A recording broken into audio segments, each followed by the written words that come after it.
yma DJ Efan Electro, sydd â'i yrfa yn mynd o nerth i nerth. Dim ond 10 oed yw Efan, ac mae'n barod wedi syni gyda'i dalent. Mewn lleoliad llais Stwnshyd, yn ei stafell ddosbarth, yn ysgol Llanllechyd ger Bethesda, Efan Ni yw holi. Lle felly ddechreuodd y cyfan?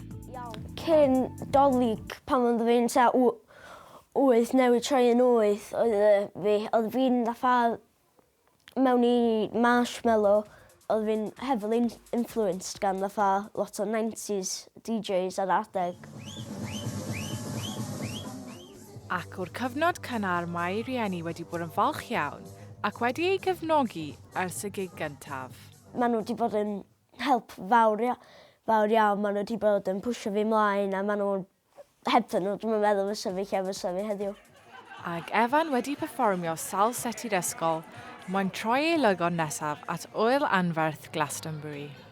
Dwi'n eisiau chwarae am festivals mawr yma, Glastonbury, Tomorrowland, dwi eisiau chwarae'n gydor llefydd mawr yma, dwi eisiau rhestr bach o llefydd dwi eisiau chwarae ac dwi ddim am stopio tan dwi'n gael y rhestr yna di gorffan. Glastonbury, yeah, that's the dream.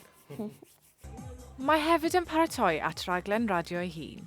Fydd yn dechrau yn y flwyddyn newydd ac yn cael ei darlledu ar draws y byd. Mae'r freuddwyd yn fawr, ond felly hefyd ei dalent.